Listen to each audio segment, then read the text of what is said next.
Hello and welcome to Hoops Weekly Rewind, a show that will recap the last week in the NBA. Today we'll be starting off with hot or not, teams that are playing well and those that are not. We'll move on and talk about some of the best games of last week. Third, I'll mention two player performances in particular that stuck out. And then my favorite segment of the show, handing out player awards. After handing out our player of the week, rookie of the week, etc., I'll talk about just some more miscellaneous NBA news. And then, instead of my games of the week segment, I'll be talking about the All-Star game and explain what my video next week will be on. The top seeds of both conferences distanced themselves further this last week as they win a combined 8-0. After going 5-0, the Boston Celtics are now 6 games ahead of second place. The Minnesota TWolves are 1 game ahead of the Oklahoma City Thunder, which is still significant because that race has just been so close all year. Boston's best win this past week was probably in Miami when they beat the Miami Heat 110-106. Miami's recently been their kryptonite, and we'll see if that changes this season, but great win on the road. Minnesota blew out 2 of the best teams in the league this last week on the road, beating Milwaukee and the LA Clippers by a combined 45 points. The new-look Dallas Mavericks went 4-0 this last week, with their new pickup Daniel Gafford averaging 15 points, 12 rebounds, and 3 blocks. He's a perfect fit along Luka and Kyrie. Their 2 best wins were probably against Oklahoma City and in New York against the Knicks. The Cleveland Cavaliers also just keep on winning as they went 4-1. They moved 2 games ahead of the Milwaukee Bucks for second seed in the Eastern Conference. We'll see if they can pick it up, but this is an extremely impressive stretch. The New Orleans Pelicans also just continue to win as they went 4-1, and the Golden State Warriors also matched that record going 4-1 themselves. The Warriors are looking kind of revitalized with Jonathan Kuminga's breakout, Klay Thompson's role is kind of getting diminished and he's starting to play well in it, and they've gone up to the 10 seed. I would not want to play them as a 1 seed in the first round. Now we get to talk about some of the worst teams in the league that played well this last week. The Detroit Pistons went 2-3. And while it's their 3rd time winning back-to-back games this week, it's their first time since October 28th. The Charlotte Hornets actually went 3-2, and they've been 3-0 since they traded for Grant Williams, their first 3-game win streak of the entire season. Now, moving on to the teams that aren't doing so well. First up, the Utah Jazz. They went 0-3 this last week, and even after that run where they were on fire recently, they are now a game and a half outside of the last play-in spot. Their magic might have ended. 2 of the better teams in the league had very poor weeks. The New York Knicks went 0-4, and the Denver Nuggets went 1-3. I don't think that this really takes away from their title chances. Both teams are still very legit, but this is an interesting way to go into the All-Star break, not what they wanted. Moving on to the best games of last week. The Phoenix Suns took on the Golden State Warriors in Golden State, and this was a close game the entire way, very entertaining.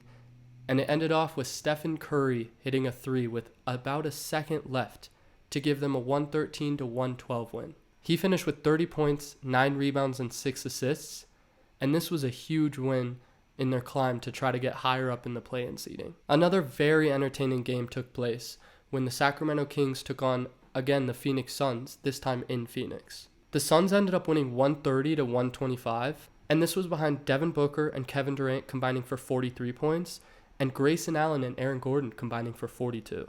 On the Kings side, they had some incredible performances too, but it just wasn't enough. As Domantas Sabonis had 35 points, 18 rebounds, 12 assists, and multiple blocks, and De'Aaron Fox dropped 40 points. Extremely entertaining game. Unfortunately, Bradley Beal went down. Something is wrong with his hamstring. Hopefully it's not bad, but any game that the Phoenix Suns are in seems to be a must-watch. Now, for a few notable player performances.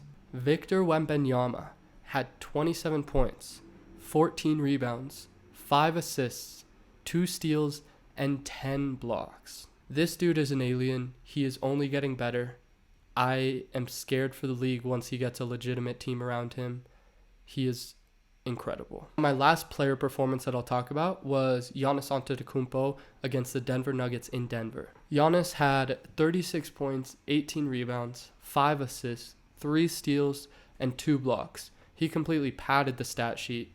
He was also very efficient, 14 of 19 from the field, in a win against the reigning champs at their home. Moving on to the player awards of the week. First up, My rookie of the week is Brandon Podziemski. While he didn't have the craziest statistical week, he was a big part of the Golden State Warriors going 4-1, as he played about 30 minutes per game in those 5 games. He averaged 12 points, 6 rebounds, and 6 assists on incredible shooting splits at 46%, 60%, and 50%. Just very, very little volume from the free throw line. He's been a huge bright spot for the Golden State Warriors this season.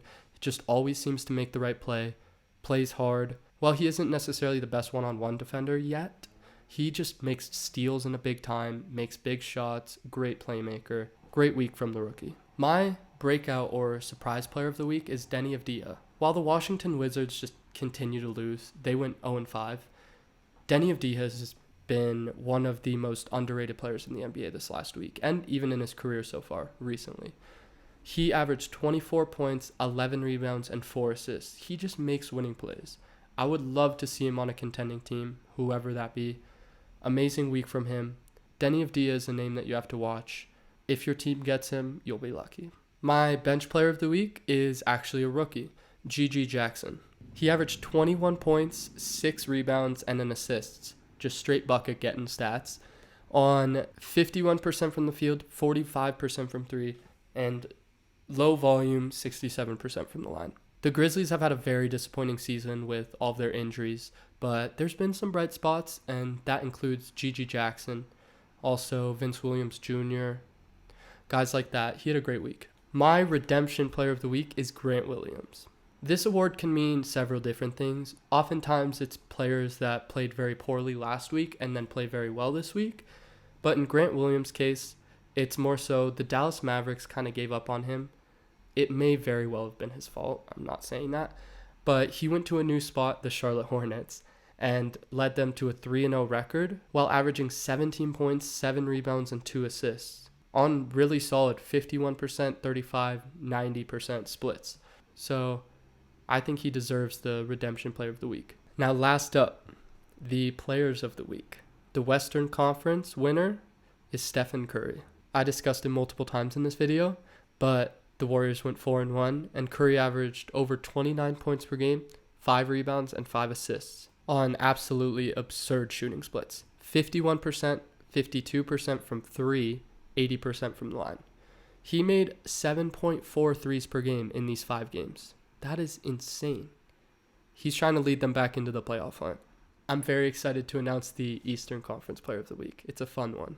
The winner is Franz Wagner of the Orlando Magic. The Magic went 3-1 this last week, and Franz averaged 26.5 points, 5 rebounds, and 5 assists on very good efficiency. Paolo Banchero is obviously their number one, but I think a lot of people sleep on Franz Wagner. Not only is he an amazing scorer, solid playmaker, solid rebounder, he's a really, really good defender too. He is a winning player, and him and Paolo and whoever else can slot in alongside there is going to be a winning duo for years to come. Moving on to miscellaneous NBA news section. My first thing I want to talk about is Draymond Green and Jusuf Nurkic getting in another tussle. This whole game between them was very physical. It started very early on, and it eventually got to the point where Nurkic hit the too small celebration on Draymond, which, by the way, I think that was not the right time to do it. Draymond did not budge when he was trying to back him down, but Draymond ended up doing it right back to him later. So very fun, entertaining matchup to watch those two go at it, and I'll be excited to watch it in the future. They also both ended up tweeting at each other after the game. Talking about that New York Knicks and Houston Rockets game, the Knicks are officially filing a protest, as the NBA 2-Minute Report and the actual chief of that game, Ed Malloy, said that that was the wrong call, and so it should have gone to overtime. Chances are this won't do anything because these protests have not led to an actual change since 2006, but there's a chance that the Knicks have to fly out to Houston sometime and play an overtime period eventually this season. That would be pretty fun. Lastly, this one's a crazy one. Isaiah Stewart reportedly punched Drew Eubanks in the back tunnel of the stadium. He was arrested for assault and issued a citation of sorts, whatever. They're still investigating it, and Isaiah Stewart has pretty clearly had some anger issues in the past. Hopefully this will all work out, but definitely not a great look for him. The only game next week is the NBA All-Star game. So I will talk about the dunk contest, which will be between Jaylen Brown, Jaime Jaquez, Mac McClung, and Obi Toppin's younger brother, Jacob Toppin. I'm not going to lie, I'm not that excited for this. It's gotten less and less entertaining. I'm very excited for Mac McClung, however. I watched him in high school. He did some insane things last year also, but we'll see how it goes. And then the three-point contest participants are Malik Beasley, Jalen Brunson, Tyrese Halliburton, Damian Lillard, Lauri Markkanen, Donovan Mitchell, Karl Anthony Towns, and Trae Young. This is a star-studded one at least, so I'm really excited to see how it plays out. There's no huge favorite like if Stephen Curry was in it, so I'm excited for that. And keep an eye out for Stephen Curry versus Sabrina Ionescu. Their three-point contest could be really interesting to watch. Next week, since there's no NBA games to talk about, I'll be talking about the current standings, how I predict things will play out, my current MVP rankings, Rookie of the Year rankings, Sixth Man of the Year rankings, all of those awards, and then just whatever else I can think of before then. If you made it all the way here, thank you so much for watching episode 2 of Hoops Weekly Rewind. Please like and subscribe if you want to. It's free, and I'll see you next week.